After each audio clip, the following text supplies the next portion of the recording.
West ইন্ডিজের বিপক্ষে সিরিজের তৃতীয় টি-20 ম্যাচটাকে আসলে আমরা জেতার জন্য মাঠে নেমেছিলাম। আমাদের গেম প্ল্যান আসলে কি ছিল, কোন বেসিসে আসলে আমরা একাদশটা বানালাম, এতগুলো পরিবর্তন করলাম, অনেকগুলো প্রশ্ন রয়েছে। প্রথম প্রশ্ন হচ্ছে মুস্তাফিজুর রহমান কেন এই ম্যাচে একাদশে নাই?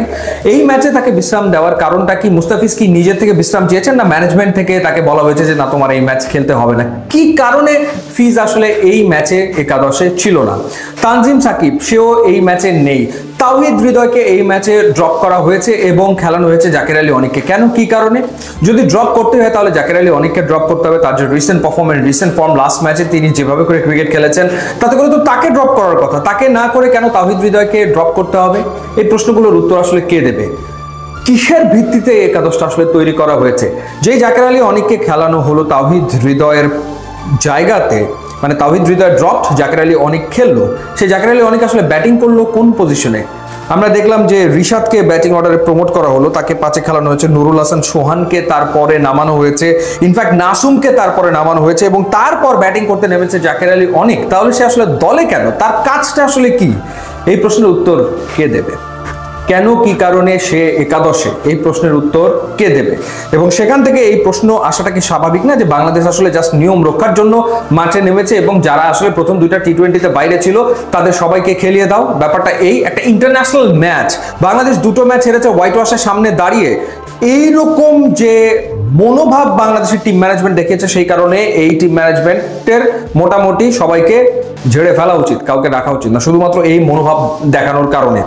এরপরে যদি ম্যাচের প্রসঙ্গে আসি, বাংলাদেশ প্রথমে ব্যাট করে 151 রানে অল আউট হয়েছে। আরো একবার টি-20তে অল আউট। এই তিনটা টি-20 ওয়েস্ট ইন্ডিজের বিপক্ষে বাংলাদেশ খেলেছে, দুটোতেই অল আউট হয়েছে। ব্যাটিং এর কি করুণ দশা!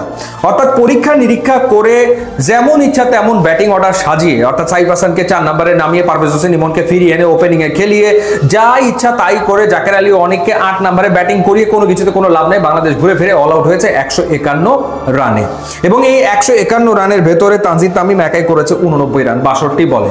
সেই হিসাবে আসলে বাকি যে 10 জন ব্যাটসম্যান তারা রান করেছে সম্ভবত হচ্ছে 57, সম্ভবত বাকি 10 জন মিলে।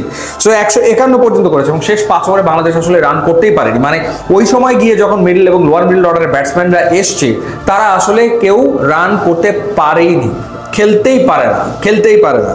সো 151 পর্যন্ত গিয়েছে, যেখানে রানটা হওয়ার কথা ছিল 170 প্লাস। জবাব দিতে নেমে বাংলাদেশ স্পিন দিয়ে ভালো শুরু করেছে, উইকেট পরপর 3টা নিয়েছিল এবং তখন মনে হচ্ছিল যে হ্যাঁ, হয়তো বাংলাদেশের স্পিনাররা তারা ম্যাচটা বের করে নেবে।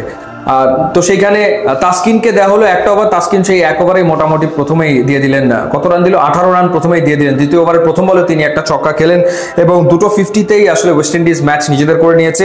এবং এর ভেতরে অগাস্টে তিনি 25 বলে 50 রান করে রিশাদের বলে আউট হয়েছেন। রোস্টার চেস তিনিও করেছেন 50 রান, দুজনই 50 করে আউট হয়ে গেছেন রিশাদ হোসেনের বলে।